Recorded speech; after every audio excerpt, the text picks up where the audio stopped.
ಸತ್ಯಸ್ಪರ್ಶ Kannada TV ವೀಕ್ಷಕರಿಗೆ ಸ್ವಾಗತ ಸುಸ್ವಾಗತ.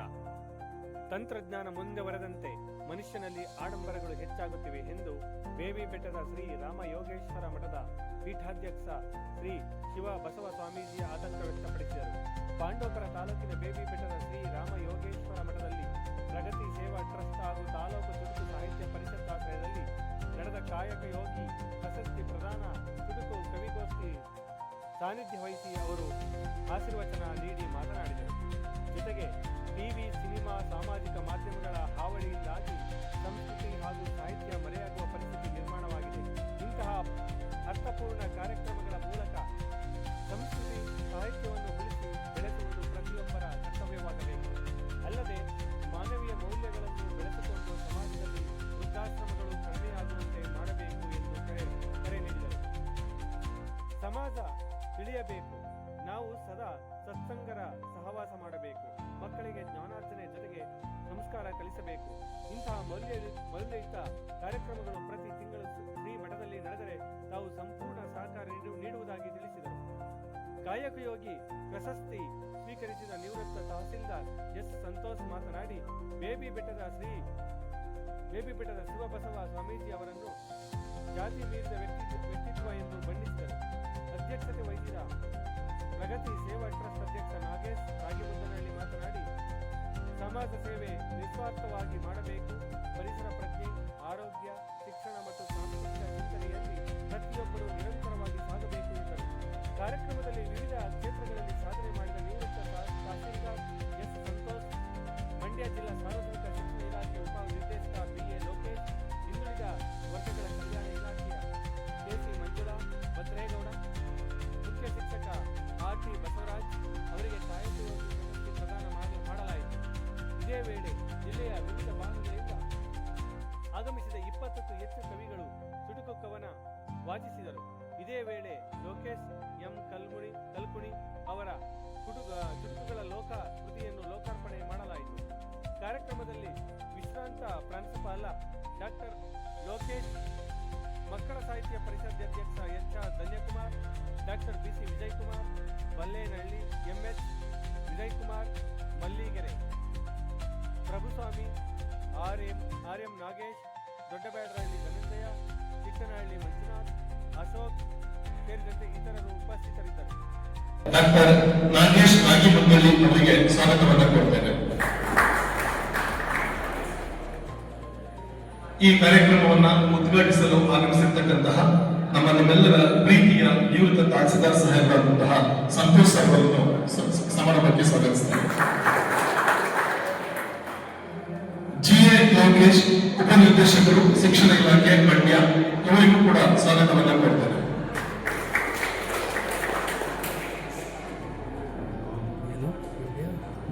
ಕೆ.ಸಿ. ಮಂಜುಳಾ ಭದ್ರೇಗೌಡರು, ಹಿಂದುಳಿದ ವರ್ಗಗಳ ಕಲ್ಯಾಣ ಇಲಾಖೆ, ಅವರಿಗೂ ಕೂಡ ಸ್ವಾಗತವನ್ನು ಕೊಡ್ತೇನೆ. ಬಸವರಾಜ್ ಅವರು, ಮುಖ್ಯ ಶಿಕ್ಷಕರು, ಡಿಜಿಎಸ್, ಅವರಿಗೂ ಕೂಡ ಸ್ವಾಗತವನ್ನು ಕೊಡ್ತೇನೆ.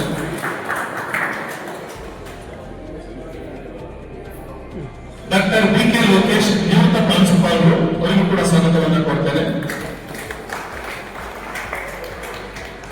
ನಾಗಮಂಗಲದ ಎ.ಡಿ. ಸಾಹೇಬರಾದಂತಹ ದೊಳೆಗಳಿಗೂ ಕೂಡ ಸ್ವಾಗತವನ್ನು ಕೊಡ್ತೇನೆ.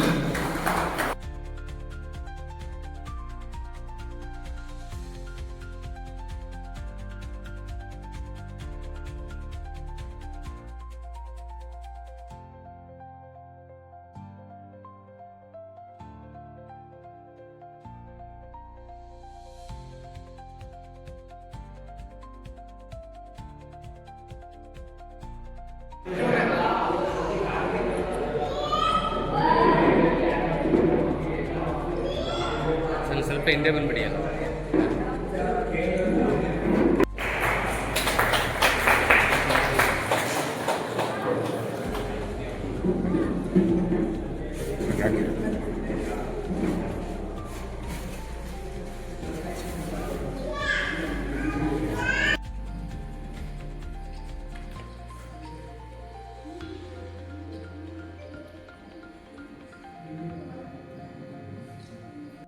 ಇಲ್ಲ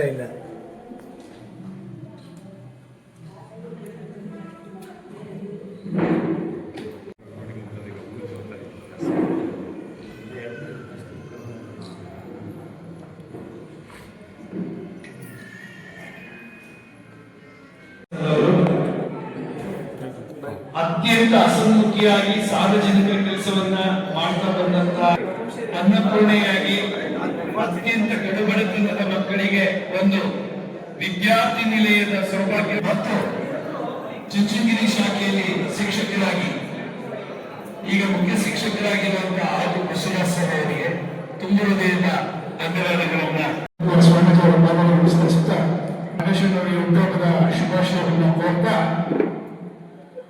ನನ್ನ ಕವನದ ಶೀರ್ಷಿಕೆ ಕಾಲದ ಪಯಣ ನಿನ್ನೆ ಮತ್ತು ಇಂದು.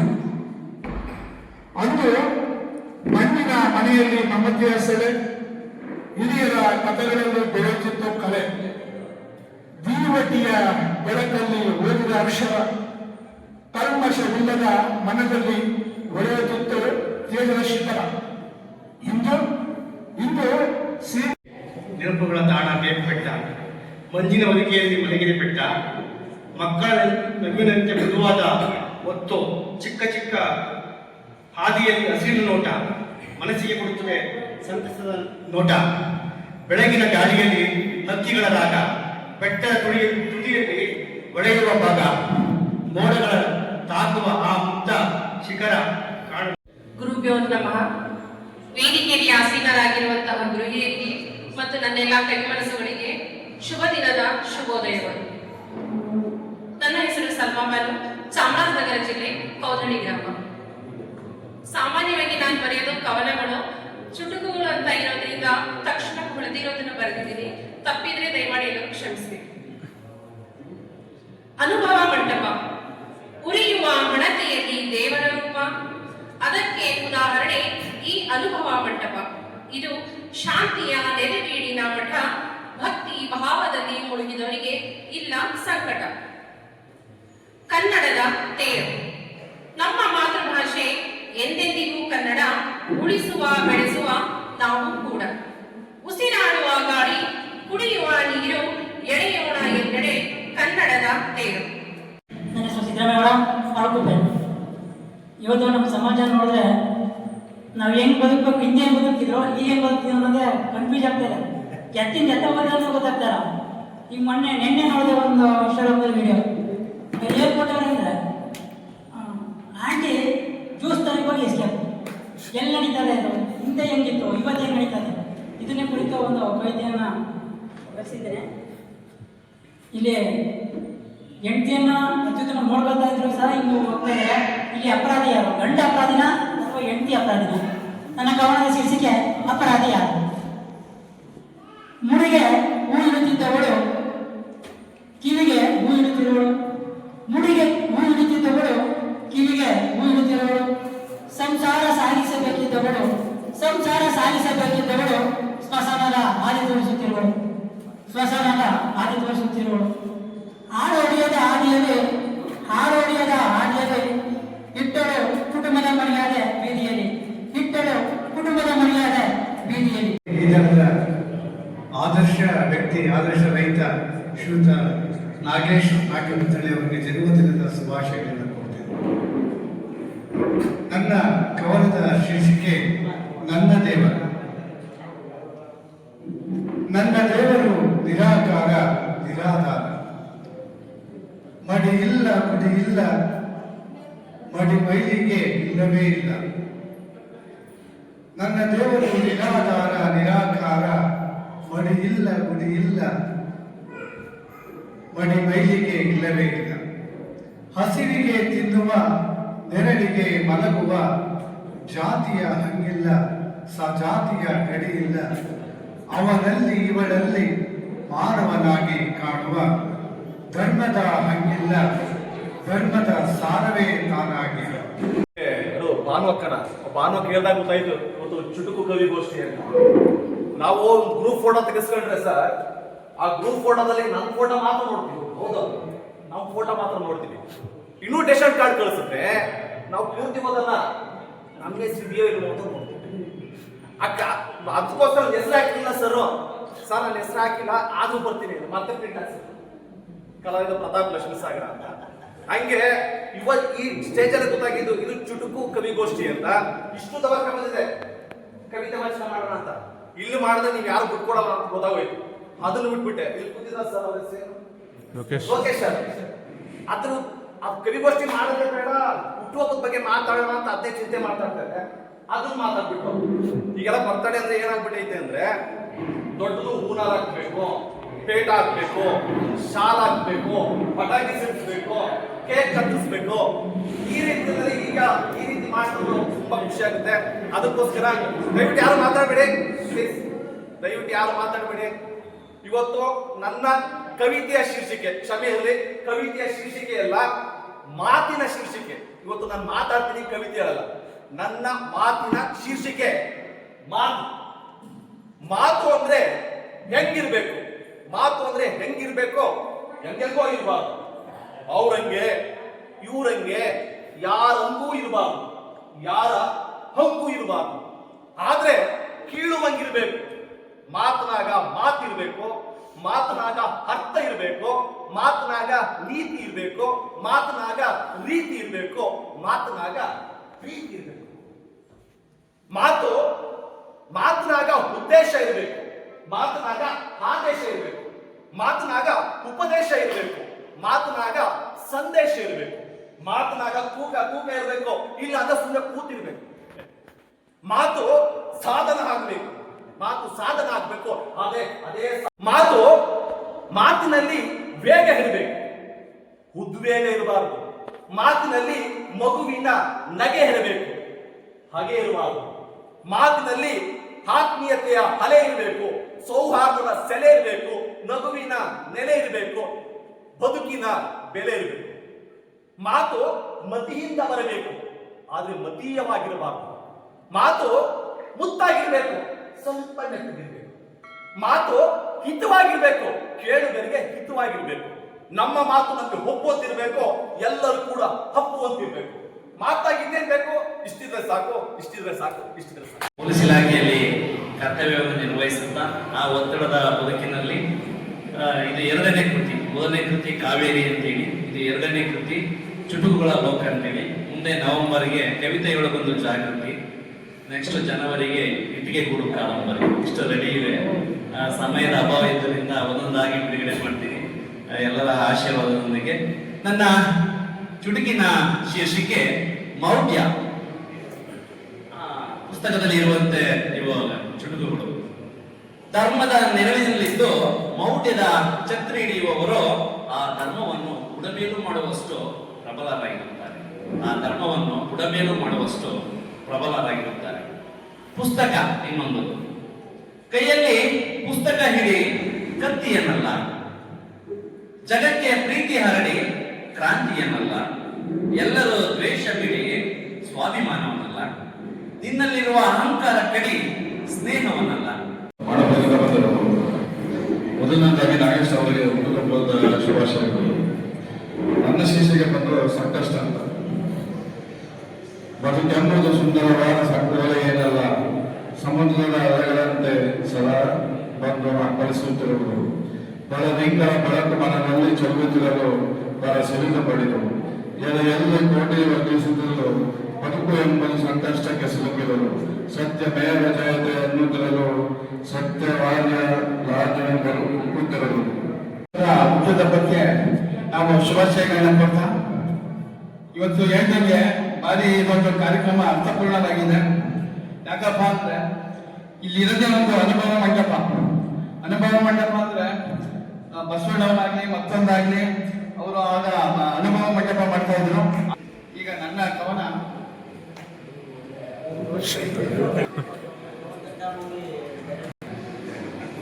ನನ್ನ ಕವನದ ಶೀರ್ಷಿಕೆ ನನ್ನ ಕಲ್ಪನೆ ಲೋಕದ ಕಥೆ ಇದು.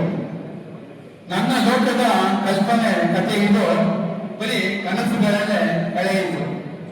ನನ್ನ ಕಲ್ಪನೆಯ ಲೋಕದ ಕಥೆ ಇದು ಬರೀ ಕನಸುಗಳಲ್ಲೇ ಕಳೆಯಿತು. ಆಸೆಯ ಅಲೆಗಳು ಏಳುತ್ತಿದೆ, ಬಯಕೆಯ ಭಾವ ಮಿಚ್ಚಿದೆ. ಆಸೆಯ ಅಲೆಗಳು ಏರುತ್ತಿದೆ, ಭಾವನೆಯ ಭಾವ ಮಿಚ್ಚಿದೆ. ಅನುರಾಗ ಭಾವ ಮಿಡಿದಿದೆ, ಭ್ರಾಂತಿಯ ಭ್ರಮೆಗಳು ಮುಗಿದಿದೆ. ಅನುರಾಗ ಭಾವ ಮುಡಿದಿದೆ, ಭ್ರಾಂತಿಯ ಭ್ರಮೆಗಳು ಮುಗಿದಿದೆ. ಕವನದ ಶೀರ್ಷಿಕೆ ಸೇತುವೆ. ಕಟ್ಟಬೇಡಿ ಸಂಬಂಧಗಳಿಗೆ ಗೋಡೆ, ಅಂತರವಿರುವ ಅಂತರಂಗಗಳ ಒಳಗೆ ಕಟ್ಟಿ ಸುಭದ್ರವಾದ ಸೇತುವೆ. ಅಂತರವಿರುವ ಅಂತರಂಗಗಳ ಒಳಗೆ ಕಟ್ಟಿ ಸುಭದ್ರವಾದ ಸೇತುವೆ. ಚಾಟಿ ಏಟು. ಕಾವ್ಯದ ಮೊದಲ ಮೆಟ್ಟಿಲು ಚುಟುಕು, ತಿಳುವಳಿಕೆ ನೀಡಿ ಸಲಹುತ್ತೆ ಕವಿಗಳಿಗೆ ಗುಟುಕು. ಚಾಟಿಯಂತೆ ಬಲು ಚುರುಕು, ಸಪೂರವಿದ್ದರೂ ಅದರ ಏಟು ನೆನಪು.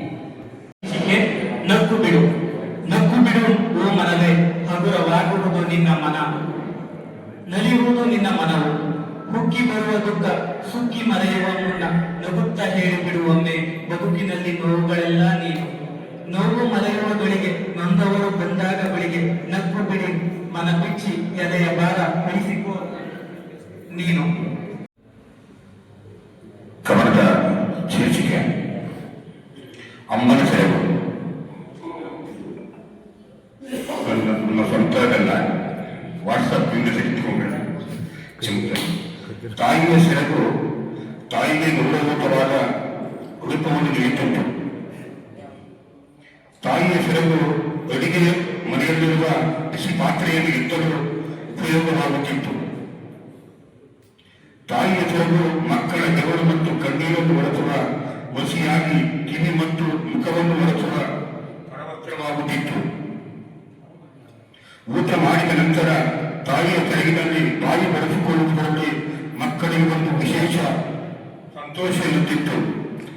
ಕೆಲವೊಮ್ಮೆ ಕಣ್ಣಿಗೆ ಏನಾದರೂ ಬಿದ್ದರೆ ತಾಯಿ ತನ್ನ ಸೆರಗಿನ ತುದಿಯನ್ನು ಗುಂಡಾಗಿ ಮಾಡಿ ಉಸಿರಿಂದ ಬಿಸಿ ಮಾಡಿ ಕಣ್ಣಿನ ಒಯ್ದು ಇರುತ್ತಿದ್ದರು. ಆಗೋದನ್ನು ತಾನೇ ಮರೆಯಾಗುತ್ತಿತ್ತು. ಹಾಲಿದ್ದಾಗ ಹಬ್ಬ ಮಾಡ್ಬೇಕಂತೆ. ಹಾಲು ಹಸುವಿನೆಲ್ಲ ಯಾವ ಹಾಲಿದ್ದಾಗ ಹಬ್ಬ ಮಾಡಬೇಕು, ಬಿಸಿಲಿದ್ದಾಗ ಹಪ್ಪಳ ಮಾಡ್ಕೋಬೇಕು, ಸಮಯ ಸಿಕ್ತಾಗ ಒಂದೆರಡು ಮಾತಾಡಬೇಕು. ಸಮಯ ಸಿಕ್ತು. ಹಾಗಾಗಿ ಚುಟುಕು ಸಾಹಿತ್ಯ ಅಂತ ಏನು ಹೇಳ್ತಿದ್ರೆ, ನಿಜವಾಗ್ಲೂ ಸಹ ಸಾಹಿತ್ಯ ಎಲ್ಲರಿಗಲ್ಲ, ಅದು ಬಲ್ಲವರಿಗೆ ಗೊತ್ತು. ಇನ್ನು ನಾವೇನು ಮಾಡ್ತೀವಿ, ಬೇರೆ ಮೊಬೈಲ್ ಹಾವಳಿಯಿಂದ ಪುಸ್ತಕಗಳನ್ನು ಓದುವಂತ ಒಂದು ಇದನ್ನು ಬಿಡ್ತಾ ಇದ್ದೀವಿ. ನೋಡಿ, ಮಗು ಕೂತಿದೆ, ಅದು ಮೊಬೈಲ್ ನೋಡ್ತಾ ಇದೆ ಎಷ್ಟೊತ್ತಿಂದ. ನಾವು ಮಗು ಗಲಾಟೆ ಮಾಡಬಾರ್ದು ಅಂತ ಮೊಬೈಲ್ ಕೊಟ್ಟುಬಿಡ್ತೀವಿ. ಅದೇ ನೀವು ಒಂದು ಚಂದಮಾಮ ಬರ್ತಾ ಇತ್ತಲ್ವಾ, ಕಾಮಿಕ್ಸ್ ಬುಕ್ ಪುಸ್ತಕ ಬರ್ತದೆ, ಪುಟ್ ಮಕ್ಕಳು ಹೋಗೋದಕ್ಕೆ ಭಗವದ್ಗೀತೆ ಇರ್ಬೋದು, ಪುಟ್ಟದು ರಾಮಾಯಣ ಇದೆಲ್ಲ ಬರ್ತದೆ. ಅವ್ರು ಓದ್ತಾರ ಬಿಡ್ತಾರ ಸರ್, ಪುಸ್ತಕ ಕೊಟ್ಟು ಕೂರಿಸಿ. ಅಲ್ಲ, ಎಲ್ಲ ಮಕ್ಕಳು ಆಗಿದ್ರೆ ಬೇಜಾರು ಮಾಡ್ಕೊಬೇಡಿ ಪೇರೆಂಟ್ಸ್ ಅಲ್ಲ ಹೇಳಿದ್ದು. ಅವಾಗ ಮಗುನಲ್ಲಿ ತಂತಾನೆ ಪುಸ್ತಕವನ್ನು ಓದುವಂತಹ ಹವ್ಯಾಸ ಬೆಳೀತಾರೆ. ಬಲವಂತಕಾರ ಮಕ್ಕಳು ಓದಕ್ಕೆ ಶುರು ಮಾಡ್ತಾರೆ. ಏನ್ ಬರ್ತಡೆ ಅಂದ್ರು, ಇವತ್ತು ನಮ್ಗೆ ಪುಸ್ತಕ ಕೊಟ್ರಲ್ಲ, ನಿಜ ನಂದಿದ್ದು ಲೈಬ್ರರಿ ಇದು ಸೇರ್ಪಡೆ ಆಗುತ್ತೆ. ನಂಗೆ ತುಂಬಾ ಖುಷಿ. ನಾನು ಎಲ್ಲ ಮಕ್ಕಳಿಗೂ ಏನೇ ಬರ್ತಡೆ ಹೋದ್ರು ದುಡ್ಡು ಕೊಡಲ್ಲ ಏನು ಸಲ ಸರ್. ಆ ವಯಸ್ಸು ತಿಳ್ಕೊಂಡು ಅವ್ನು ಏನ್ ಹೋಗ್ತಾ ಇದ್ದಾನೆ, ಒಂದು ಒಳ್ಳೆ ಪುಸ್ತಕ ಅವ್ನು ಓದ್ತಾನೋ ಬಿಡ್ತಾನ. ಯಾವಾಗಲೂ ಬೇಜಾರಾಯ್ದಾಗ ಇವ್ ಅಮ್ಮ ಏನ್ ಕೊಟ್ಟಿಲ್ಲಪ್ಪ, ದುಡ್ಡು ಕೊಡಿಲ್ಲ ನೋಡಿದ್ರು ಪರವಾಗಿಲ್ಲ, ಒಂದು ಪೇಜ್ ಓದ್ತಾನೆ ಅಂತೇಳಿ ಪುಸ್ತಕವನ್ನು ಕೊಡ್ತೀನಿ. ನಾವು ಅದನ್ನ ನಮ್ಮ ಮಕ್ಕಳಲ್ಲಿ ಬೆಳೆಸ್ಕೊಂಡ್ರೆ ಬಹುಶಃ ಈ ಸಾಹಿತ್ಯ ಎಲ್ಲ ಉಳಿಯುತ್ತೆ. ಭಾನು ಅವರ ಒಂದು ಆ ಕನ್ನಡ ಭಾಷೆಯಲ್ಲಿ ಹೇಳ್ತಾ ಬಹಳ ಖುಷಿ ಆಯ್ತು. ಭಾನು ತಾನೇ ಅವರು ಓದಿದ್ದು, ಖುಷಿ ಆಯ್ತಮ್ಮ. ನೋಡಿ, ನಮ್ಮ ಈ ಕನ್ನಡ, ನಾವು ಹುಟ್ಟಿರೋದೇ ಕನ್ನಡ ನೆಲದಲ್ಲಿ, ಕುಡಿತಾ ಇರೋದು ಕಾವೇರಿ ನೀರು, ಮಾತಾಡ್ತಾ ಇರೋದು ಕನ್ನಡ ಭಾಷೆ. ಸೊ ಕನ್ನಡದಲ್ಲಿ ನಿಮ್ಮ ಪ್ರತಿಮೆ ಇನ್ನೂ ಹೊರಬರಬೇಕು. ಇದಕ್ಕೆ ಜಾತಿ ಧರ್ಮ ಏನಿಲ್ಲ. ಅನುಭವ ಮಟ್ಟದಲ್ಲಿ ಶಿವಣ್ಣವರು ಸಹ ಹೇಳಿದ್ದಾರೆ, ಇದಕ್ಕೆ ಜಾಲ. ಹಾಗಾಗಿ ಕನ್ನಡ ಸೇವೆ ನಿಮ್ಮಲ್ಲೂ ಸಹ ನಿರಂತರವಾಗಿರಲಿ. ಹಾಗಾಗಿ ಮಕ್ಕಳಲ್ಲೂ ಸಹ ಅದನ್ನ ಬೆಳೆಸಿ ಅಂತ ಹೇಳ್ತಾ, ಬಹುಶಃ ಇದು ಇವ್ರು ಬರ್ದಿರ್ತಕ್ಕಂಥ ಲೋಕೇಶ್ ಅವ್ರು ಬರ್ದ್ರಲ್ಲಿ ನನಗೆ ಖುಷಿ ಆಗಿದೆ. ಹೆಣ್ಮಕ್ಳಿಗೆ ಇನ್ನೇನು, ಸೀರೆ ಬಜೆಟ್ ಸತತವಾಗಿ 14 ಬಾರಿ ನನ್ನ ಕುಟುಂಬದ ಬಜೆಟ್ ಅನ್ನು ಮಂಡಿಸಿದ್ದೇನೆ. ಆದರೆ ಇದಕ್ಕೆ ನನ್ನವಳ ವಿರೋಧವಿದೆ. ಕಾರಣ, ಸೀರೆಗೆ ಪ್ರತ್ಯೇಕವಾದ ಬಜೆಟ್ ಅವಳ ಬೇಡಿಕೆಯಾಗಿದೆ. ಸರ್, ನಾವು ಹೆಣ್ಮಕ್ಳು ಇಷ್ಟನೇ ಸರ್. ಏನ್ ಗೊತ್ತಾ, ಆ ಕಾರಣ ಹಿಂದೆ ಹೇಳ್ತಿದ್ದ, ಒಮ್ಮೆ ತೊಟ್ಟ ಬಾಣವನ್ನು ಮತ್ತೊಮ್ಮೆ ತೊಡುವುದಿಲ್ಲ ಅಂತ. ನಾವ್ ಹೇಳ್ತೀವಿ, ಒಮ್ಮೆ ಉಟ್ಟ ಸೀರೆಯನ್ನು ಮತ್ತೊಮ್ಮೆ ಉಡುವುದಿಲ್ಲ. ಹಾಗಾಗಿ ಸೀರೆಗೆ ನಾವು ಪ್ರತ್ಯೇಕವಾದ ಬಜೆಟ್ ಇಡ್ಲೇಬೇಕು ಸರ್. ಹಾಗಾಗಿ ಹೆಣ್ಣು ಮಕ್ಕಳಿಗೆ ಅದು ಒಂದು ಹುಚ್ಚು ಅಷ್ಟೇನೆ. ಇದೇ ಹಾಕೊಂಡಿದ್ಯಾ, ಈಗ ನೋಡಿ ಆ ಮೈಸೂರು ಸಿಲ್ಕ್ ಒಂದು ಒದ್ದಾಡ್ತಾ ಇದ್ದಾರೆ ಜನ, ಬೆಳಗಡೆಗೆ ನಿಂತ್ಕೊತಾರೆ. ಅದು ಒಂದು ಹವ್ಯಾಸ. ಹಾಗೆ ಸರ್ ಹೇಳ್ತಾ ಇದ್ರು, ಸೀರೆ ಸೆರಗಿನ ಮಾತನ್ನು ಹೇಳ್ತಾ ಇದ್ರು, ಭಾರಿ ಖುಷಿ ಆಯ್ತು ಸರ್. ಈಗೆಲ್ಲ ಟಿಶ್ಯೂ ಪೇಪರ್ ಖರ್ಚಿ ಬಿಟ್ಕೊಂಡಿದ್ದಾರೆ. ಆದ್ರೆ ಈ ಸೀರೆ ನಮ್ಮಮ್ಮ ಮೂಗೊರ್ಸ್ತಿದ್ರು ನಮ್ದನ್ನ. ಅಲ್ಲಿ ಕೊಳೆ ಆದ್ರೆ ಇದು ಬಿಸಿ ಇಟ್ಕೊಳ್ಳೋಕ್ಕೂ ಇದೇನೆ. ಮಗು ಎಲ್ಲಿಂದನೋ ನೆಂದು ಬಂದ್ರೆ ತಲೆ ಒಡ್ಸಕ್ಕೂ ಇದೇನೆ ಅಲ್ವಾ ಮಾಡ್ತಿದ್ದದು. ಯಾರು ಟವಲ್ ತಗೊಂಡು ಈಗ ಅಯ್ಯೋ ಕಳೆ ಆಯ್ತು ಅಂತೀವಿ, ಹಾಗಲ್ಲ. ಆ ಸೀರೆಯ ಮಹತ್ವ ಇದೆಯಲ್ಲ, ಅದು ನಮ್ಮ ಕರ್ನಾಟಕದಲ್ಲಿ ನಮಗಂತೂ ಆ ಸೀರೆಗೆ ಈಗ ಇರ್ತಕ್ಕಂಥ ಬೆಲೆ ಅದ್ರದ್ದೇ ಒಂದಿದೆ ಸರ್. ಹಾಗಾಗಿ ತುಂಬಾ ಸಮಯ ಆಗ್ತದೆ ನನಗೆ. ನಮ್ಮ ಇರಲಿ ಗುರಿ, ಬಿಚ್ಚು ನಿನ್ನ ಆಸೆಯ ಗರಿ, ಏರಲಿ ಆಕಾಶದೆತ್ತರ, ಇಳಿಯದಿರಲಿ ಕಗ್ಗತ್ತಲೆಯಂತಿರ, ಇದೇ ನಿನ್ನ ಯಶಸ್ಸಿಗತ್ತಿರ. ಒಂದೆರಡು ಮಾತು ಹೇಳ್ತೀನಿ. ಯಾಕೆ ಅಂತಂದ್ರೆ ಇನ್ನೆರಡೇ ದಿನದಲ್ಲಿ ಭಾರತದ ಪ್ರತಿಷ್ಠಿತ 4ನೇ ಪ್ರಶಸ್ತಿಯಾದಂತಹ ಪದ್ಮಶ್ರೀ ಪ್ರಶಸ್ತಿಯನ್ನ ಸೋಮವಾರ ಅವರು ಡೆಲ್ಲಿಯಲ್ಲಿ ಸ್ವೀಕರಿಸ್ತಾ ಇದ್ದಾರೆ. ನಾಳೆ ಅವರು ಹೇಳ್ತಾ ಇದ್ದಾರೆ. ಆ ಪುಸ್ತಕದ ಮನೆಯಲ್ಲಿ ಇಲ್ಲಿರೋ ಸಾಕಷ್ಟು ಜನ ಭೇಟಿ ಮಾಡಿದ್ದೀನಿ, ನಾನು ಒಂದಷ್ಟು ಭೇಟಿ ಮಾಡಿದ್ದೀನಿ. ಇಲ್ಲಿ ಕವಿಗಳು, ಪತ್ರಕರ್ತರು, ಓದುಗರು ಎಲ್ಲರೂ ಇದ್ದಿರಲ್ಲ. ಆ ಕಾರಣಕ್ಕೋಸ್ಕರ ಪುಸ್ತಕದ ಮನೆ ಬಗ್ಗೆ ಒಂದೆರಡು ಮಾತುಗಳನ್ನ ನಿಮ್ಮ ಮುಂದೆ ಹಂಚ್ಕೊಳ್ಳೋಕೆ ಇಷ್ಟಪಡ್ತೀನಿ. ಇಲ್ಲಿ ಕವನ ಅಂತ ಹೇಳೋ ಮಾತು ಹೇಳೋ ನಂಗೆ ಗೊತ್ತಿಲ್ಲ. ನಾನು ಮೂಲತಃ ಕವಿಯಲ್ಲ, ಓದುಗ ಅಷ್ಟೇ. ಆ ಕಾರಣದಿಂದ ಹೇಳ್ತಾ ಇದ್ದೀನಿ. ನೋಡ ಬನ್ನಿ ಅಂಕೇಗೌಡರ ಪುಸ್ತಕದ ಮನೆಯ, ನೋಡ ಬನ್ನಿ ಅಂಕೇಗೌಡರ ಪುಸ್ತಕದ ಮನೆಯ. ಓ ಓದುಗರೇ, ಕವಿಗಳೇ, ವಿಮರ್ಶಕರೇ, ಅಧ್ಯಯನಶೀಲರೇ, ಹವ್ಯಾಸಿ ಬರಹಗಾರರೇ, ಅಥವಾ ಇನ್ನಿತರ ಕ್ಷೇತ್ರದಲ್ಲಿ ಏನಾದರೂ ಸಾಧನೆ ಮಾಡಿ ಓದಬೇಕೆನ್ನುವ ಜನರೇ, ನೀವು ಹುಡುಕುತ್ತಿರುವ ಪುಸ್ತಕ ಎಲ್ಲೂ ಸಿಗುತ್ತಿಲ್ಲವೇ? ನೀವು ಹುಡುಕುತ್ತಿರುವ ಪುಸ್ತಕ ಎಲ್ಲೂ ಸಿಗುತ್ತಿಲ್ಲವೇ? ಬನ್ನಿ ಅಂಕೇಗೌಡರ ಪುಸ್ತಕದ ಮನೆಗೆ. ಅಲ್ಲಿರುವ ಪುಸ್ತಕದ ರಾಶಿಯಲ್ಲಿ ಎಲ್ಲೋ ಒಂದು ಕಡೆ ನೀವು ಓದಬೇಕೆಂದ ಪುಸ್ತಕ ಹವಿದು ಕುಳಿತಿದೆ. ಬನ್ನಿ ಆ ಪುಸ್ತಕವನ್ನು ತೆರೆದು ನಿಮ್ಮ ಮಸ್ತಕಕ್ಕೆ ಜ್ಞಾನವನ್ನು ವೃದ್ಧಿಸಿಕೊಳ್ಳಿ. ಆಗಬಾರ್ದು, ಕಾರ್ಯಕ್ರಮಕ್ಕೆ ಕೊನೆಯವನಾಗಬಾರ್ದು ಅಂತ ಎಲ್ಲ ಮಾತಾಡ್ಬಿಟ್ಟಿದ್ದಾರೆ. ನಾನೇನು ಮಾತಾಡ್ಲಿಕ್ಕೆ ಅವಕಾಶವೇ ಇಲ್ಲ. ಆದ್ರೂ ಮಾತಾಡ್ಲೇಬೇಕಾಗಿದೆ. ಈಗ ಜನ್ಮದಿನವನ್ನ ನಾವು ನೋಡ್ತಾ ಇದ್ದೀವಿ, ಎಲ್ಲರೂ ಮಾತಾಡಿದ್ರು. ಜನ್ಮದಿನವನ್ನ ನಾವು ಅಥವಾ ಯಾವುದು ಕೇಕ್ ಕಟ್ ಮಾಡೋದ್ರ ಮುಖಾಂತರ ನಾವು ಮಾಡ್ತೀವಿ, ಅಥವಾ ಮೋಜು ಮಸ್ತಿ ಮುಖಾಂತರ ಮಾಡ್ಕೊತೀವಿ ಅಂತೇಳಿ ಇವತ್ತುವರೆಗೂ ನಮ್ಮ ಕಾರ್ಯಕ್ರಮಗಳಲ್ಲಿ ನಾವು ಯಾವುದೇ ಜನ್ಮ ದಿನಾಚರಣೆಗಳನ್ನ ನಾವು ಯಾವುದೂ ಕೇಕ್ ಕಟ್ ಮಾಡಲಿಲ್ಲ. ಬಹುಶಃ ಯಾಕೆ ಮಾಡಲಿಲ್ಲ ಅಂತ ಹೇಳೋದಾದ್ರೆ, ಇಲ್ಲೇ ಒಬ್ಬ ಯಾರಿಗೆ ನಮ್ಮ ಮಾನಸ ಅಂತ ಹೇಳಿ ಒಬ್ಬರು ಆಶ್ರಮ, ನಾನು ನಮ್ಮ ಭಗವಂತನೇ ನಾವು ಅದನ್ನು ಕರಿತೀವಿ. ದಯಮಾಡಿ ಇಲ್ಲಿ ಇದ್ರೆ ಎದ್ದಿದ್ದವಲ್ಲ ಅಂತ ನಾನು ಕೇಳ್ತಿದ್ದೀನಿ. ಧನ್ಯವಾದ ತಾಯಿ. ನೋಡಿ, ಇವರು ಒಂದು 29ರಿಂದ 30 ವರ್ಷ ಅಷ್ಟೇ. ಇವರೆಲ್ಲ ಒಂದು ಕಡೆ ಕೆಲಸ ಮಾಡ್ತಾ ಇದ್ರು. ನಾನು ಅವರ ಮಟ್ಟಕ್ಕೆ ಆಶ್ರಮಕ್ಕೆ, ನಾನು ಇವರು ಕೆಲಸ ಮಾಡ್ತಾ ಇರ್ತಕ್ಕಂಥ ಆಶ್ರಮಕ್ಕೆ ನಾನು ಹೋಗಿ ನನ್ನ ಜನ್ಮದಿನವನ್ನ ಅದಕ್ಕೆ ಕಟ್ ಮಾಡ್ತಿರ್ಲಿಲ್ಲ. ನನ್ನ ಜನ್ಮದಿನವನ್ನ ಅಲ್ಲಿ ಆಚರಣೆ ಮಾಡ್ಕೊತಾ ಇದ್ದೆ. ನಂತರದ ದಿನಗಳಲ್ಲಿ ನಮ್ಮದೇ ಒಂದು ಆಶ್ರಮವನ್ನು ಮಾಡಿ ಇವತ್ತು ನಮ್ಮ ಮಗಳು 63 ಮಕ್ಕಳಿಗೆ ಬದುಕನ್ನು ಕಟ್ಕೊಟ್ಟಿದ್ದಾರೆ. ಹಾಗಾಗಿ ತಾವೆಲ್ಲರ ಆಶೀರ್ವಾದ ಆ ಮಕ್ಕಳಿಗೆ. ಆದ್ರೆ ಅವ್ರಿಗೆ 30 ವರ್ಷ, ಅಷ್ಟು ಶಕ್ತಿ ನನ್ನದೇ ಇಲ್ಲ. ನಾನ್ ಬರೀ ಕರೋನಾ ಟೈಮಲ್ಲಿ ಮಾಡ್ಕೊಂಡ್ಬಿಟ್ಟಿದ್ರಿ. ಅಪ್ಪ, ನೀವು ಕರೋನಾ ಟೈಮಲ್ಲಿ ಮಾಡ್ಕೊಂಡ್ಬಿಟ್ಟಿದ್ರಿ, ನನ್ಗೆ ಆಗ್ತಿಲ್ಲ, ನಾನು ಹೆಂಗೋ ನೆಮ್ಮದಿಯಾಗಿದ್ದೆ, 10,000 ಸಂಬಳ ಕೊಡ್ತೀರ, 12,000 ಅಂತೇಳಿ ಬೈದಿದ್ದು ಉಂಟು. ಆಮೇಲೆ ನಂತರ ಇನ್ನೊಬ್ರು ಪ್ರಭುಸ್ವಾಮಿ ಅಂತ ಬಿಟ್ಟಿದ್ದಾರೆ ಇಲ್ಲೇ, ಅವರಿಗೆ ವೃದ್ಧಾಶ್ರಮವನ್ನು ಮಾಡಿದ್ರು. ಯಾಕೆ ಮಾಡ್ತೀರಿ ಅಂತ ಕೇಳಿದೆ ನಾನು. ಅವಾಗ ಅವರು ಒಂದು 15 ಜನ ಅಲ್ಲೂ ಇದ್ದಾರೆ. ಹಾಗಾಗಿ ನೋಡಿ, ಇವರೆಲ್ಲ ದೈವ ಸ್ವರೂಪಿಗಳಾದಂತಹ ಭಗವಂತನ ರೂಪದಲ್ಲಿ ಇವರು ನಮ್ಮ ಬುದ್ಧಿಯವರು. ಯಾಕೆಂದ್ರೆ ಇವ್ರು ಏನಾದ್ರು ಈ ಭಗವಂತನ ರೂಪದಲ್ಲಿ ಇವರೆಲ್ಲ ಇಲ್ಲ ಅಂತಿದ್ರೆ, ಇವೇನ್ ನಾವೆಲ್ಲ ಕೂತಿದ್ದೀವಿ, ನಾವೆಲ್ಲ ಚುಂಚನಗಿರಿ ಪೀಸ್. ನನ್ನ ಗುರುಗಳು, ನನಗೆ ಪಾಠ ಹೇಳ್ಕೊಂಡಂತ ಗುರುಗಳು. ನಾನು ಹೈಸ್ಕೂಲ್ ಓದಿದ್ದೆ. ನಮ್ಮ ಬಸವರಾಜನ ನೋಡ್ಕಂತ ಚೆನ್ನಾಗಿ ನಮ್ಮ ಅಂತೇಳಿ ನಾನು 8ನೇ ಕ್ಲಾಸ್ 2nd PUC ಪಾಸ್ ಆಗಿದ್ರು. ಹಾಗಾಗಿ ಅವರಂತರ ಎಲ್ಲ ಮಾರ್ಗದರ್ಶನದಿಂದ ಇವತ್ತೇನಾದ್ರೂ ಒಂದು ಸಣ್ಣ ಕೆಲಸವನ್ನ ನಾವು ಮಾಡ್ತಾ ಇದೀವಿ ಅಂದ್ರೆ ಅದು ಇಂಥರ ಏನು ವೇದಿಕೆಗಳು ಕೂತಿದ್ರೆ ಈ ತರ ಗಣ್ಯರ ಕೆಲಸ ಅಂತ ನಾನು ಭಾವಿಸ್ತೀನಿ. ನಾನು ಮೊದಲಿಗೆ ಒಬ್ಬ ಪತ್ರಕರ್ತನಾಗಿ ಕವಿಗೋಷ್ಠಿ ಕರೆದ್ರೆ ನಾನು ಹೋಗ್ತಾರಲ್ಲ, ಏನ್ ಕವಿಗೋಷ್ಠಿ, ಏನೋ ಹೇಳ್ತಾರೆ, ಅದೇನು ಗೊತ್ತಾಗ್ತಾ ಇಲ್ಲ ನನಗೆ. ನಾನು ಯಾವ್ದೋ ನಮ್ಮ ಕೃಷ್ಣೇಗೌಡ ಪತ್ರಿಕೆ ಬರ್ಕೋರು ಅವಂತ ಕಾಪಿ ಮಾಡ್ಕೊಳ್ಳೋದು, ಒಗ್ಗರಣೆ ಹಾಕ್ಬಿಟ್ಟು ಕಳಿಸ್ಬಿಡೋದು, ಅಷ್ಟೇ ಕೆಲಸ. ನಮ್ಮ ಅರುಳು ದೇವೇಗೌಡರು, ಒಂದು ರವಿಕಾಂತೇಗೌಡರು ಒಂದು ಆ ಕಾರ್ಯಕ್ರಮದಲ್ಲಿ ಅವರೇ ಉದ್ಘಾಟನೆ ಮಾಡಿದಂತ ಕಾರ್ಯಕ್ರಮ.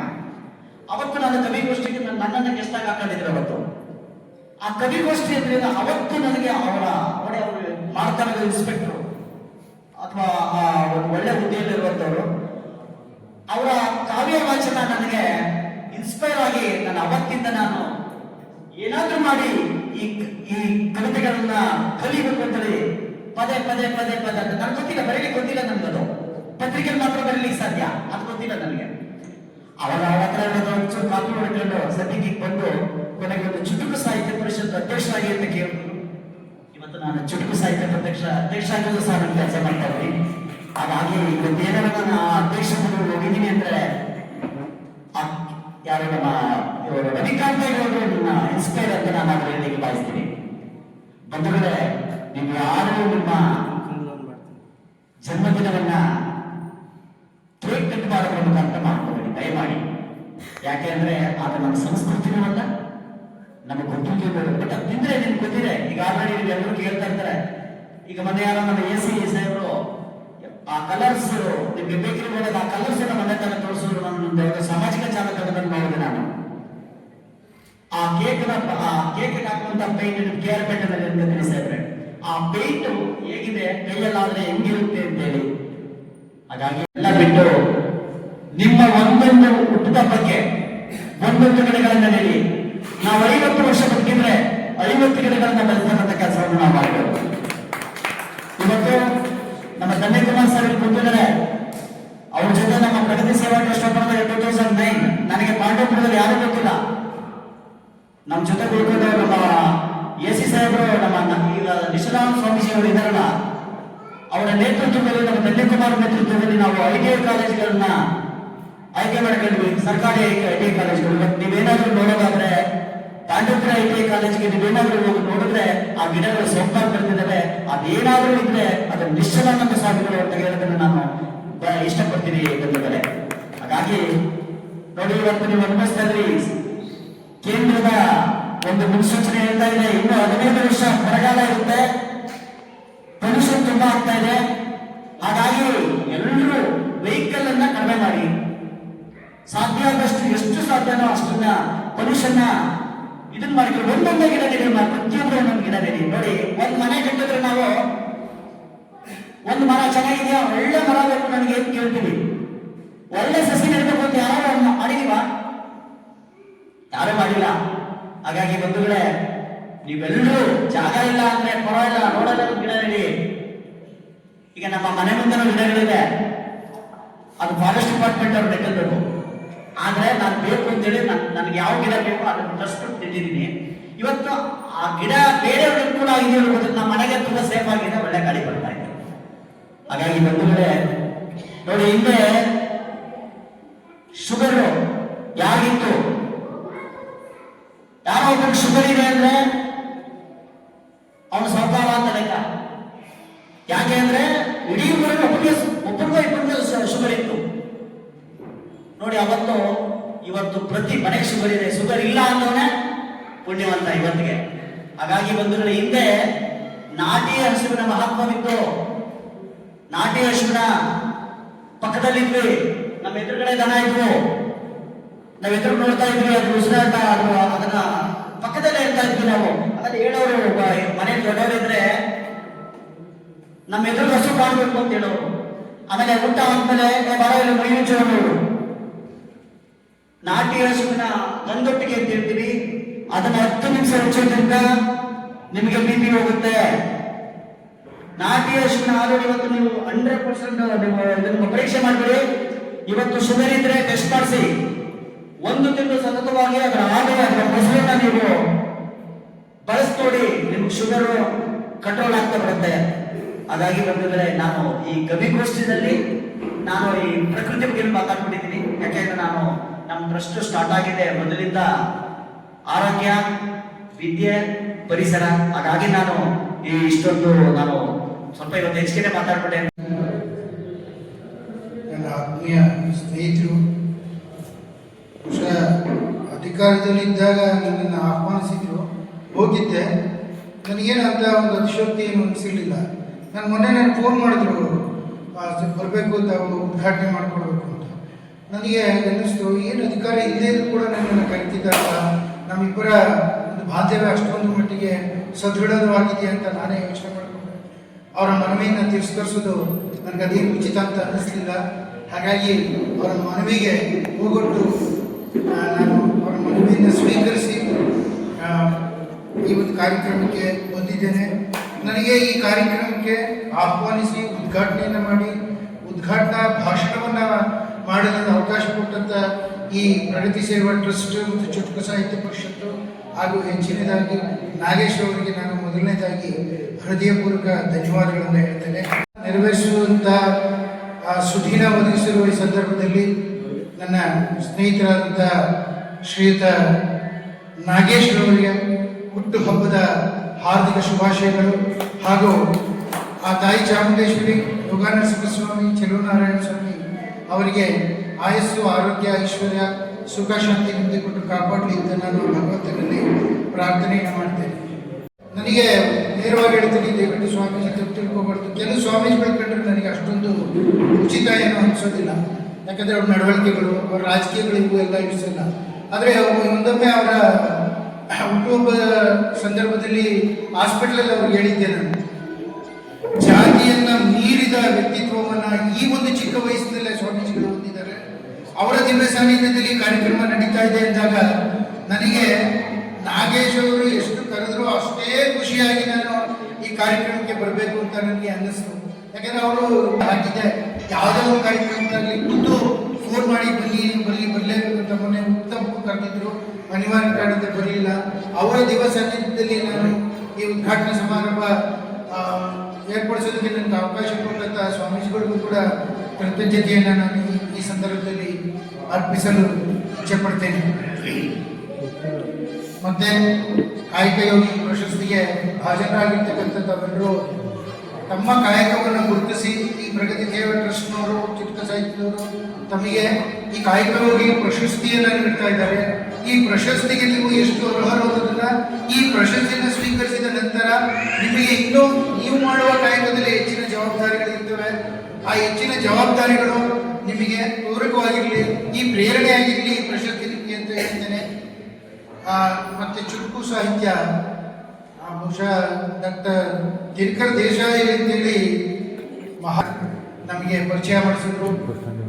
ಕನ್ನಡ ಭಾಷೆಯಲ್ಲಿ ಅತ್ಯಂತ ಸರಳವಾಗಿ ಒಬ್ಬ ಸಾಮಾನ್ಯ ಪ್ರಜೆಗೂ ತಿಳಿಯುವಂತಹ ಒಂದು ಪದ್ಯ, ಕವನ, ಇದನ್ನ ಎಲ್ಲರಿಗೂ ಅರ್ಥವಾಗುವಂತ ರೀತಿಯಲ್ಲಿ ಅದನ್ನ ಬರೆದು ನಮಗೆಲ್ಲ ಪರಿಚಯ ಮಾಡಿದ್ರು. ಇವತ್ತು ಅತ್ಯಂತ ಹೆಚ್ಚು ಇದರಲ್ಲಿ ಜನಪ್ರಿಯವಾಗಿದೆ. ಚುಟುಕು ಸಾಹಿತ್ಯ ಅಂದರೆ ಕೇವಲ ಹಾಸ್ಯಕ್ಕೆ ಮೀಸಲಾಗಿರುವಂಥದ್ದು, ಅವಹೇಳನ ಮಾಡುವಂತಹದ್ದು ಆಗಿರೋದಿಲ್ಲ. ಪರಿಚಯಗಳನ್ನು ತಿದ್ದುವಂಥದ್ದು, ಪ್ರತಿಯೊಬ್ಬ ವ್ಯಕ್ತಿತ್ವವನ್ನು ಹೇಗೆ ರೂಪಿಸ್ಕೊಳ್ಬೇಕು ಅಂತ ಮಾಡುವಂಥ ಕೆಲವು ಅಂಶಗಳನ್ನು, ಮತ್ತೆ ಹಾಸ್ಯಕ್ಕೂ ಕೂಡ ಮತ್ತೆ ವ್ಯಕ್ತಿಯನ್ನ ಅವನು ನಡೆಸುವ ಕಾರ್ಯಗಳು, ಅವನ ನಡತೆಗಳು, ಮತ್ತೆ ಸಮಾಜದಲ್ಲಿ ಇರ್ತಕ್ಕಂಥ ಅಪೂರ್ಣಗಳು ಯಾವ ರೀತಿ ಸರಿಪಡಿಸ್ಕೊಳ್ಬೇಕು ಅಂತ ಕೂಡ ಈ ಚುಟುಕು ಸಾಹಿತ್ಯದಲ್ಲಿ ಹೇಳುವಂತಹ ಪ್ರಕ್ರಿಯೆಗಳು ಇತ್ತೀಚೆಗೆ ತುಂಬಾ ಜಾಸ್ತಿ ನಡೀತಾ ಇದೆ. ಮಾನವೀಯ ಗುಣಗಳನ್ನು ಎತ್ತಿ ತೋರಿಸ್ತದೆ. ಉದಾಹರಣೆಗೆ ಆ ಒಂದು ಮಗು ತನ್ನ ಇದರಲ್ಲಿ ಹೇಳುತ್ತೆ, ತಾಯಿಯ ಎದೆ ಹಾಲನ್ನು ಕುಡಿದು ಅವಳು ನೀಡುತ್ತಿದ್ದ ತುತ್ತಷ್ಟೇ ನನಗೆ ನೆನಪಿತ್ತು, ಅವಳು ಹೇಳುತ್ತಿದ್ದ ತುತ್ತಷ್ಟೇ ಆ ನೆನಪಿತ್ತು. ಆದರೆ ಹರಿದು ಹೋದ ಚಪ್ಪಲಿಯನ್ನು ಧರಿಸಿದ ಹರಕು ಮುರುಕಲು ಬಟ್ಟೆಯನ್ನು ಧರಿಸಿದ ನನ್ನ ಅಪ್ಪ ನನಗೆ ನೆನಪಾಗಲೇ ಇಲ್ಲ ಅಂತ ಒಂದು ಚುಟುಕು ಸಾಹಿತ್ಯವನ್ನ ಹೇಳ್ತಾರೆ. ಅದು ಎಷ್ಟು ಭಾವಕ ನುಡಿಗಳಿರ್ತವೆ ಅನ್ನೋದನ್ನ ತಾವು ಅರ್ಥೈಸಿಕೊಳ್ಳಬಹುದಾಗಿದೆ. ಹಾಗಾಗಿ ಈ ಒಂದು ಕಾಯಕ ಪ್ರಶಸ್ತಿ ಚುಟುಕು ಸಾಹಿತ್ಯ ನಡೆಸ್ತಿರ್ತಕ್ಕಂಥ ಪ್ರತಿ ವರ್ಷವೂ ತಮ್ಮದೇ ಆದ ಒಂದು ಸೇವೆಯಲ್ಲಿ ನಿರತರಾಗಿರ್ತಕ್ಕಂಥ ನಾಗೇಶ್ವರ ಅವರಿಗೆ ನಾನು ಈ ರೀತಿ ಧನ್ಯವಾದಗಳು ಅರ್ಪಿಸುತ್ತಾ ತಮ್ಮೆಲ್ಲರಿಗೂ ಒಂದು ವೇದಿಕೆಯಲ್ಲಿ ಇರ್ತಕ್ಕಂಥ ಎಲ್ಲ ಧನ್ಯವಾದಗಳು ಪೂಜ್ಯ ಸ್ವಾಮೀಜಿಯವರಿಗೂ ನನ್ನ ನಮನಗಳನ್ನು ಸಲ್ಲಿಸುತ್ತಾ ಈ ದಿವ್ಯ ಸಾನ್ನಿಧ್ಯವನ್ನು ವಹಿಸುವಂತಹ ಶ್ರೀ ಶಿವಬಸವ ಸ್ವಾಮೀಜಿಯವರಿಗೆ ಪಾದಕ್ಕೆ ನಮಿಸುತ್ತಾ, ಹಾಗೆ ನಾಗೇಶ್ ಅವರಿಗೆ ಹುಟ್ಟುಹಬ್ಬದ ಶುಭಾಶಯವನ್ನ ಕೋರುತ್ತಾ, ವೇದಿಕೆಯ ಮೇಲಿರುವಂತಹ ಎಲ್ಲ ಗಣ್ಯಾತಿ ಗಣ್ಯರೇ ಮತ್ತು ವೇದಿಕೆ ಮುಂಭಾಗದಲ್ಲಿರುವಂತಹ ಪತ್ರಿಕಾ ಮಾಧ್ಯಮರೇ ಹಾಗೂ ಎಲ್ಲ ಸಭಿಕರೇ, ಹುಟ್ಟುಹಬ್ಬ ಅನ್ನತಕ್ಕಂಥದ್ದು ಇವತ್ತು ಒಂದು ಫ್ಯಾಷನ್ ಲೋಕವಾಗಿದೆ. ಹುಟ್ಟುಹಬ್ಬ ಬಂತು ಅಂತ ಅಂದ್ರೆ ಒಂದಷ್ಟು ಜನ ಸ್ನೇಹಿತರನ್ನ ಕರೆಯುವಂತಹದ್ದು, ಯಾವುದೋ ಹೋಟೆಲ್ಗೆ ಹೋಗುವಂಥದ್ದು, ಅಲ್ಲಿ ಒಂದು ಕೇಕ್ ಕಟ್ ಮಾಡಿ ಬೇರೆ ಬೇರೆ ಥರದ ಚಟುವಟಿಕೆಗಳಲ್ಲಿ ತೊಡಗಿ ಮನೆಗೆ ಬರುವಂಥದ್ದು ಒಂದು ಪ್ಯಾಷನ್ ಆಗಿದೆ. ಇಲ್ಲಿ ತುಂಬ ಸಂತೋಷ ಆಗುತ್ತೆ. ಅದಕ್ಕೆ ಒಂದು ಹೊಸ ರೂಪವನ್ನು ನಾಗೇಶ್ ಅವರು ಕೊಟ್ಟಿದ್ದಾರೆ. ಇಲ್ಲಿ 2 ಸೃಷ್ಟಿ ಕಾರ್ಯಗಳು, ಸೃಜನಶೀಲತೆಗಳು ನಡೀತದೆ. ಒಂದು ಸೃಷ್ಟಿಗೆ ಸಂಬಂಧಪಟ್ಟಂತಹದ್ದು. ಸೃಷ್ಟಿಯ ಮೂಲ ನಮ್ಮ ವೃಕ್ಷ. ಕೇಕ್ ಬಿಡಿ ಸಸಿ ನೆಡಿ ಅನ್ನುವಂತಹ ಒಂದು ಧ್ಯೇಯವಾಕ್ಯದೊಂದಿಗೆ ಅವರು ಪ್ರಾರಂಭ ಮಾಡಿರುವಂತಹದ್ದು ನಮ್ಮ ಏನು ಈ ಎಲ್ಲ ಜಲಗಳಿಗೆ ಪೂರಕವಾಗಿದೆಯೋ ಅಂತಹ ಒಂದು ಸೃಷ್ಟಿಯ ಕ್ರಿಯೆಯನ್ನು ಮಾಡುವಂತಹದ್ದು. ಇನ್ನೊಂದು ಕವಿಗೋಷ್ಠಿಯನ್ನ ಏರ್ಪಡಿಸಿರುವಂತಹದ್ದು. ಇದು ಸೃಜನತೆಗೆ ಒಂದು ಮೂಲ ಆಗಿರುವಂಥದ್ದು. ಯಾಕೆಂದ್ರೆ ಪ್ರತಿಭೆ ಅನ್ನತಕ್ಕಂಥದ್ದು ಯಾರಲ್ಲಿ ಎಲ್ಲಿ ಅಡಗಿದೆಯೋ ಗೊತ್ತಿಲ್ಲ. ಅದು ಹೊಸದಾಗಿ ಉಕ್ಕುವಂತಹದ್ದು. ಅದರ ನಾಟ್ಯಶಾಸ್ತ್ರದಲ್ಲಿ ಹೇಳ್ತಾರೆ, ಪ್ರತಿಭಾ ನವನವೋನ್ಮೇಷ ಶಾಲಿನಿ ಅಂತ ಹೇಳಿ. ಹಾಗೆ ಈ ಪ್ರತಿಭೆ ಅನ್ನತಕ್ಕಂಥದ್ದು, ಈ ಕಾವ್ಯ ಅನ್ನತಕ್ಕಂಥದ್ದು, ಈ ಕವಿತೆ ಅನ್ನತಕ್ಕಂಥದ್ದು, ಕಥೆ ಕಾದಂಬರಿ ಆಗಿರ್ಬೋದು, ಯಾವುದೇ ಒಂದು ಸಾಹಿತ್ಯದ ಪ್ರಕಾರ ಆಗಿರ್ಬೋದು, ಮನುಷ್ಯನ ಯಾವ ಸಂದರ್ಭದಲ್ಲಿ ಅದು ಸೃಷ್ಟಿಯಾಗುತ್ತೆ ಅಂತ ಹೇಳೋದಕ್ಕೆ ಅಸಾಧ್ಯ. ಹಾಗಾಗಿ ಆ ಸೃಷ್ಟಿಗೆ ಒಂದು ಮರುಜೀವನ ಕೊಡುವಂತಹ, ಈಗ ನಾವು ರಾಮಾಯಣ ಮಹಾಭಾರತಗಳನ್ನ ಹೇಳ್ತೀವಿ, ಅದು ಯಾವುದೋ ಒಂದು ಸಂದರ್ಭದಲ್ಲಿ ಘಟಿಸಿದಂತಹ ಒಂದು ಸಂದರ್ಭೋಚಿತವಾಗಿ ಉದ್ಭವ ಆದಂತಹ ಒಂದು ಮಹಾಕಾವ್ಯ. ಹಾಗೇನೆ ಇಲ್ಲಿ ಈ ರೀತಿಯಾದಂತಹ ಒಂದು ಸೃಷ್ಟಿಗೆ ಅವಕಾಶ ಮಾಡಿಕೊಟ್ರೆ ನಮ್ಮ ಯುವಕರಿಗೆ, ನಮ್ಮ ಜನರಿಗೆ ಅವರು ಬೇರೆ ತರದ ಒಂದು ಸೃಷ್ಟಿಯ ಒಂದು ಆಲೋಚನೆ ಮುಖಾಂತರ ಆಗಿರ್ಬೋದು ಅವಕಾಶವನ್ನು ಕಲ್ಪಿಸ್ಕೊಡ್ತಾರೆ. ಹಾಗಾಗಿ ಈ 2 ಕ್ರಿಯೆಗಳು ಸಹ ಬಹಳ ಅರ್ಥಪೂರ್ಣವಾಗಿದೆ. ಒಂದು ಏನು ನಾವು ಕೃತಜ್ಞತೆಗೆ ಮಾರು ಹೋಗುವುದರ ಬದಲು ನಮ್ಮ ನೈಸರ್ಗಿಕತೆಗೆ ಮರಳೋಣ ಅನ್ನುವಂತಹ ಒಂದು ಸಾರಾಂಶವನ್ನ ಈ ದಿನ ಸಾರ್ತಾ ಇದೆ. ಮತ್ತೊಂದು ನಾವೆಲ್ಲಿ ಮಾಡಬೇಕು, ಹೋಟೆಲ್ಗೆ ಹೋಗ್ಬೇಕು, ಅದ್ರ ಬಂದು ನಮ್ಮ ಒಂದು ಶಾಂತಿಯನ್ನ ತೋರುವಂತಹ ಮಠದಲ್ಲಿ ಒಂದು ಸಂಸ್ಕೃತಿಯನ್ನು ಸಾರುವಂತಹ, ಶಾಂತಿಯನ್ನು ಸಾರುವಂತಹ, ಒಂದು ಎಲ್ಲರಿಗೂ ಸಹ ಮಾರ್ಗದರ್ಶನವನ್ನು ನೀಡುವಂತಹ ಒಂದು ಮಠದಲ್ಲಿ ಆಚರಿಸಿಕೊಳ್ಳೋದಿದೆಯಲ್ಲ, ಇದು ನಿಜವಾಗಿಯೂ ಸಹ ಅತ್ಯಂತ ವಿಶೇಷತೆ ಅನಿಸುತ್ತೆ. ಹಾಗಾಗಿ ಅವರ ಜನ್ಮದಿನ ಇವತ್ತು ಅರ್ಥಪೂರ್ಣವಾಗಿ ಆಚರಣೆ ಆಗ್ತಾ ಇದೆ. ತುಂಬಾ ಅರ್ಥಗರ್ಭಿತವಾಗಿದೆ ಅಂತೇಳಿ ನಾನಾದ್ರೂ ಭಾವಿಸಿದ್ದೇನೆ. ಏಕೆ ಅಂತಂದ್ರೆ ತಂತ್ರಜ್ಞಾನ ಮುಂದುವರೆದಂತೆ ಮನುಷ್ಯನಲ್ಲಿ ಏನಾಗ್ತದೆ, ಆಡಂಬರಗಳು ಜಾಸ್ತಿ ಆಗ್ತಾ ಇದ್ದಾವೆ. ನಾವೆಲ್ಲ ಯಾವ ದಿಕ್ಕಿಗೆ ನಾವೆಲ್ಲ ಸಾಗ್ತಾ ಇದ್ದೀವಿ? ನಮ್ಮ ಭಾರತೀಯ ಸುಸಂಸ್ಕೃತಿಯಲ್ಲಿ ಜನ್ಮ ದಿನಾಚರಣೆ ಹೇಗೆ ನೆರವೇರ್ತಿತ್ತು ಅಂದ್ರೆ, ದೀಪ ಹಚ್ಚೋದ್ರ ಮೂಲಕ ದೇವರ ಪೂಜೆಯ ಮುಖಾಂತರ ನಾವು ಹುಟ್ಟದ ಹಬ್ಬವನ್ನ ಆಚರಿಸ್ತಾ ಇದ್ದೀವಿ. ಆದ್ರೆ ಕಾಲ ಕಳೆದಂತೆ ಏನಾಗ್ತಾ ಇದೆ ಅಂದ್ರೆ, ದೀಪವನ್ನ ಆರಿಸಿ ಹುಟ್ಟದ ಹಬ್ಬ ಆಚರಿಸೋದು ನಮ್ಮ ಇವತ್ತಿನ ಪರಿಸ್ಥಿತಿಯಲ್ಲಿ ನಾವೆಲ್ಲ ನೋಡ್ತಾ ಇದ್ದೇವೆ. ಆದ್ರೆ ನಾವು ಯಾವ ದಿಕ್ಕಿಗೆ ನಾವು ಮುಖ ಮಾಡಿ ನಿಲ್ತಾ ಇದ್ದೇವೆ ಅನ್ನೋದು ಬಹಳ ಮುಖ್ಯ ಆಗ್ತದೆ. ಏಕೆಂತಂದ್ರೆ ಧರ್ಮವು ರಕ್ಷಿತ ಅಂತ ಹೇಳ್ತಾರೆ. ಧರ್ಮವನ್ನ ನಾವು ರಕ್ಷಣೆ ಮಾಡಿದ್ರೆ ಆ ಧರ್ಮ ನಮ್ಮನ್ನ ರಕ್ಷಣೆ ಮಾಡುತ್ತೆ ಅಂತ ಹೇಳ್ತಾರೆ. ಆದ್ರೆ ನಾವೆಲ್ಲ ಏನ್ ಮಾಡ್ತೀವಿ ಅಂತಂದ್ರೆ, ಬೆಳಗ್ಗೆ ಎದ್ದು ಸ್ನಾನ ಮಾಡಿ ಮತ್ತೆ ದೇವಸ್ಥಾನಕ್ಕೆ ಪೂಜೆ ಮಾಡಿಕೊಂಡು ತಂದೆ ತಾಯಿಗಳಿಗೆ ನಮಸ್ಕಾರ ಮಾಡಿ ಆನಂತರ ನಾವೇನಾದ್ರೂ ಒಂದು ಮನೆಯಲ್ಲಿ ಸಿಹಿಯನ್ನ ತಿಂಡಿ ಮಾಡಿದ್ರೆ ಸಿಹಿಯನ್ನು ಸ್ವೀಕರಿಸಿ ಆನಂತರ ನಮ್ಮ ದಿನನಿತ್ಯದ ಕಾರ್ಯಕ್ರಮಗಳನ್ನ ಮಾಡುವಂತಹ ಪದ್ಧತಿಯಲ್ಲಿ ನಾವೆಲ್ಲ ಜೀವನ ಮಾಡ್ತಾ ಇದ್ದೀವಿ. ಆದ್ರೆ ಕಾಲಾನಂತರದಲ್ಲಿ ಏನಾಗ್ತಾ ಇದೆ ಅಂತಂದ್ರೆ, ಹುಟ್ಟದಬ್ಬ ಅಂತಂದ್ರೆ ಕೇಕ್ ಅನ್ನ ಕತ್ತರಿಸಿ ಅದರ ಮೇಲೆ ದೀಪವನ್ನ ಆರಿಸಿ ನಾವು ಹುಟ್ಟದಬ್ಬ ಮಾಡ್ತಾ ಬರ್ತಾ ಇದ್ದೀವಿ. ಅದ್ರ ಜೊತೆಗೆ ಇತ್ತೀಚೆಗೆ ಏನಾಗಿದೆ ಅಂದ್ರೆ, ಮಕ್ಕಳಲ್ಲಿ ಅದೊಂದು ಸ್ಪ್ರೇ ಬರುತ್ತೆ. ಆ ಸ್ಪ್ರೇನ ತಲೆಗೆಲ್ಲ ತಲೆಯೆಲ್ಲ ಒಂಥರ ಆ ನಿಟ್ಟಿನಲ್ಲಿ ಸ್ವಲ್ಪ ಅಪಾಯ ಏನಾದ್ರು ಆದ್ರೆ ಅದು ಜೀವಕ್ಕೂ ಅಪಾಯ ಮತ್ತೆ ಜೀವನಕ್ಕೂ ಅಪಾಯ. ನಾವೆಲ್ಲ ಯೋಚನೆ ಮಾಡಬೇಕು. ಬಹಳ ಅರ್ಥಪೂರ್ಣವಾಗಿ ತುಂಬಾ ಜನ ಕವಿಗಳು. ಆದ್ರೆ ನಾನೆಲ್ಲ ಎಲ್ಲ ಹೇಳೋದೇನಂತಂದ್ರೆ, ಕವಿಗಳು ಹೇಗಿರ್ಬೇಕು ಅಂತಂದ್ರೆ ಮನಸ್ಸು ಬಿಚ್ಚು ಮಾತಾಡ್ಬೇಕು. ನಾವೆಲ್ಲ ಪ್ರತಿಯೊಬ್ಬರು ಸಹ ಏನಾಗ್ತದೆ, ಮೊಬೈಲ್ ಇಟ್ಕೊಂಡಿದ್ರೆ ಇಲ್ಲ ಒಂದು ಪೇಪರ್ ಇಟ್ಕೊಂಡಿದ್ರೆ. ಯಾವತ್ತು ಕವಿಗಳು ಏನಾಗಿದೆ ಅವನ್ನೆಲ್ಲ ಹೊರತುಪಡಿಸಿ ಬಂದ್ರೆ ಮಾತ್ರ ಕವಿಗಳಾಗ ಸಾಧ್ಯ ಆಗುತ್ತೆ. ಯಾರು ಸಹ ಒಂದು ಪೇಪರ್ ಆಗಲಿ ಮೊಬೈಲ್ ಆಗಲಿ, ಯಾಕೆ ಅಂತರಾಳದಲ್ಲಿ ಈಗ ಒಬ್ರು ಮಾತಾಡ್ತಾ ಇದ್ದಾರೆ, ಮಾತಿನ ಮೂಲಕ ಅವರು ಯಾವ್ದು ಸಹ ಮೈಗೂ ಸಹ ಇಟ್ಕೊಳ್ಳಿಲ್ಲ. ಆ ರೀತಿ ಬಂದ್ರೆ ಮಾತ್ರ ನಾವು ಕವಿಗಳು ಅಂತ ಕೇಳ್ತೀವಿ. ಯಾಕೆಂತಂದ್ರೆ ನಾವೆಲ್ಲ ಇವತ್ತು ಕುವೆಂಪು ಕನ್ನಡ ಪ್ರಶಸ್ತಿ ಅನೇಕ ಕವಿಗಳನ್ನ ನಾವು ನೋಡಿರ್ಬೋದು. ಆದ್ರೆ ಇವತ್ತು ಚುಟುಕು ಕವಿಗೋಷ್ಠಿಯಲ್ಲಿ ಅತ್ಯಂತ ಅರ್ಥಪೂರ್ಣವಾಗಿ ಅದರಲ್ಲಿ ಹಾಸ್ಯಮಯವಾಗಿತ್ತು ಮತ್ತೆ ಜೀವನಕ್ಕೆ ಸಂದೇಶ ಸಹ ಇತ್ತು. ಇವೆರಡೂ ಸಹ ಒಗ್ಗೂಡಿದ್ರೆ ಮಾತ್ರ ಚುಟುಕು ಸಾಹಿತ್ಯ ಆಗಕ್ಕೆ ಸಾಧ್ಯ ಆಗ್ತದೆ. ಆ ನಿಟ್ಟಿನಲ್ಲಿ ನಿಜಕ್ಕೂ ನನಗೆ ಇದು ಚುಟುಕು ಸಾಹಿತ್ಯ ಅಂದ್ರೆ ನನಗೆ ಗೊತ್ತಿರಲಿಲ್ಲ. ಅದು ಗೊತ್ತಾಗಿದ್ದೆ ನನಗೆ ಇವತ್ತು. ನಿಜಕ್ಕೂ ಈ ಸಂದರ್ಭದಲ್ಲಿ ನಾನು ನಾಗೇಶ್ ಅವರಿಗೆ ತುಂಬ ಧನ್ಯವಾದಗಳನ್ನು ಸಲ್ಲಿಸ್ತೇನೆ. ನಾನು ಮಾತಾಡ್ತಾ ಸಂತೋಷ ಹತ್ರ ಮಾತಾಡ್ತಾ ಹೇಳ್ತಾ ಇದ್ದೆ, ಇದು ಯಾವಾಗ ಈ ಸಾಹಿತ್ಯ ಆಗುತ್ತೆ ಅಂತೇಳಿ ಸ್ವಾಮೀಜಿ, ಇದು ಸೆಪ್ಟೆಂಬರ್ ತಿಂಗಳಲ್ಲಿ ವರ್ಷದಲ್ಲಿ ಒಂದು ಮಾತ್ರ ಚುಟುಕು ಸಾಹಿತ್ಯ ಸಮ್ಮೇಳನ ನಡೆಯುತ್ತೆ. ಆ ಸಂದರ್ಭದಲ್ಲಿ ಮಾತ್ರ ನೋಡೋಕೆ ಸಾಧ್ಯ ಆಗುತ್ತೆ. ಇದು ಪ್ರತಿ ತಿಂಗಳು ಯಾಕೆ ಮಾಡಬಾರ್ದು ಅಂತ ನಾನು ಕೇಳಿದೆ. ಆದ್ರೆ ಹಂಗೇನಾದ್ರೂ ಅವಕಾಶ ಆದ್ರೆ ನಮ್ಮ ಶ್ರೀಮಠದಲ್ಲಿ ಪ್ರತಿ ತಿಂಗಳು ಅಮಾವಾಸ್ಯೆ ಕಾರ್ಯಕ್ರಮಗಳಲ್ಲಿ ಯಾವುದೋ ಒಂದು ಸಂದರ್ಭದಲ್ಲಿ ಈ ಚುಟುಕು ಸಾಹಿತ್ಯನ ನಾವು ಆರಿಸಿಸ್ಕೊಂಡ್ರೆ ತುಂಬಾ